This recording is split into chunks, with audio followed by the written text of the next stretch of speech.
I'm E. Sai Shivani, and I have secured All India rank 11 in this year's civil services examination. And I come from an engineering background, so I have completed my electronics and communications engineering. So I've graduated in 2022, and since then I started preparing for UPSC exam. So this is my second attempt at UPSC, and I've secured this 11th rank in my second attempt. In the previous first attempt, I could not clear prelims. So this is my personal brief introduction, and I will give the credit of this exam's clearance to my parents and my teachers. And this particular ambition of becoming a civil servant was there in my brain back in my schooling days. So as and when I progressed through college and university, this particular dream became stronger, and I decided to pursue the civil services. So then I'll start by telling about the prelims preparation. The book list and the resources I'll comment down in this video, and the UPSC Time channel, they'll pin it down so that you can refer through the book list.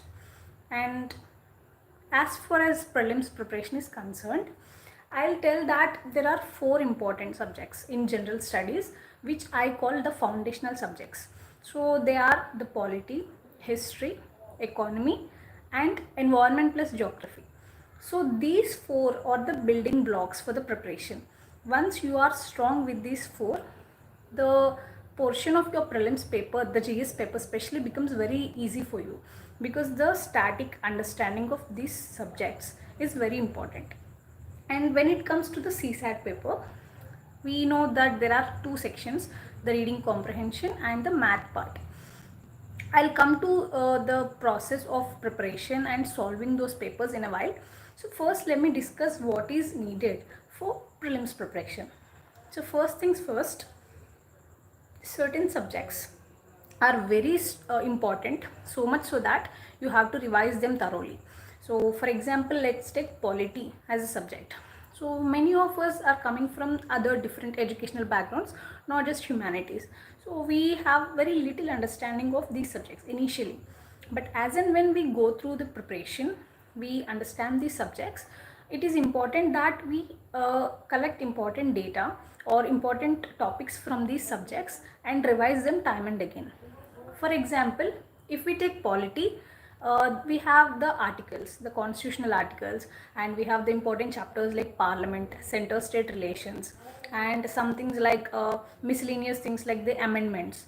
We remember a lot of these, but initially what happens is that we feel it a lot, like literally we feel there are a lot of topics or these minute factual information to memorize. So for that, you have to break down the syllabus into different aspects. For example, I used to just note down what are all the important polity articles, constitutional articles.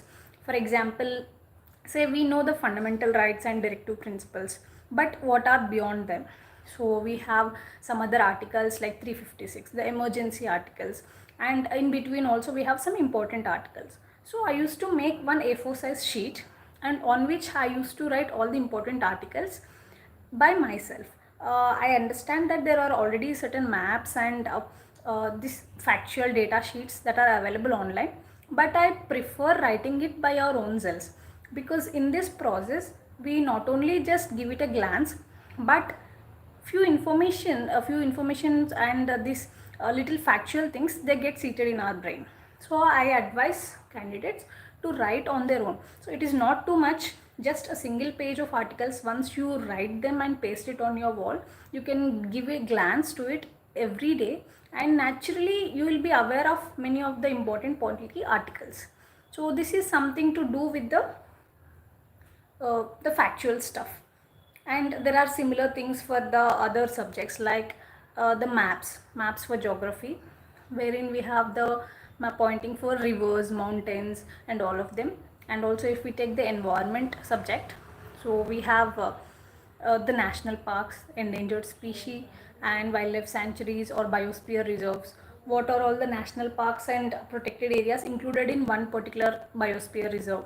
So all of these important topics, you can just make maps and you can give it a glance each and every day, so that this kind of information gets seated in your brain, and this also will act as an engaging activity for you in the prelims preparation. And other than that, if I talk about the economy, the subject economy, as we know, this subject is very practical.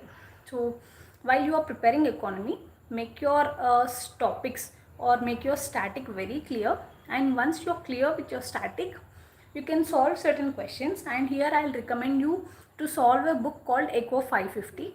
So in which there are almost 500 plus MCQs on various economy topics. So once you are done with your economy syllabus, you can just practice those MCQs, and this will make your conceptual understanding far better. And there are other important subjects like geography, wherein static understanding, crystal clear understanding of topics is very clear. So accordingly, you can schedule your preparation days, and you can plan the number of hours or number of days for different subjects according to your own interest. And when it comes to CSAT, firstly, in my first attempt also, I did not clear the CSAT cutoff. So it was 66.66, I guess. So I did not clear that also. So there are certain changes that I did in my second attempt. For example, I started understanding different topics that are handpicked by the UPSC to ask in the prelims CSAT paper. For example, in 2023 ka paper, we have seen that number system questions were asked a lot, and also probability, permutations and combinations. So questions from these topics are asked more in number.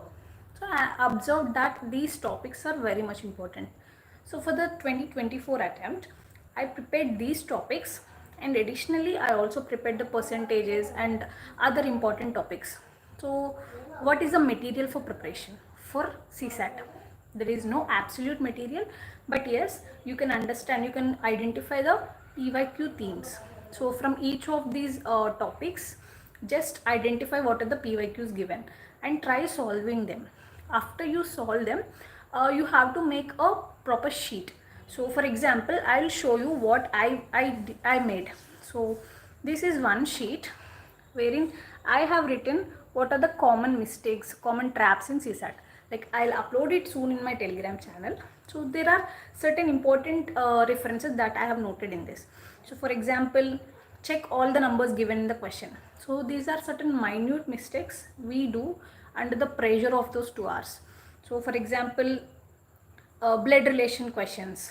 So we tend to forget the gender after identifying the answer. So that is something. And for statement type questions and something like the overlook type mistakes. So there are certain traps and mistakes that we do. And similar is the thing for reading comprehension. See, I have also made something similar to this for reading comprehension.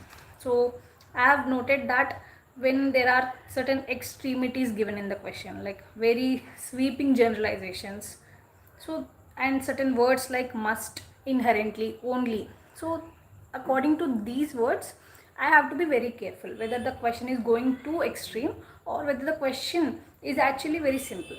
So I have to identify these, and we will learn to analyze this only when we are thorough with the PYQ practice.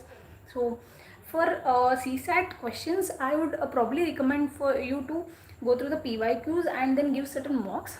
But as far as reading comprehension is concerned, I think no mock test will come close in the standard of the UPSC reading comprehension.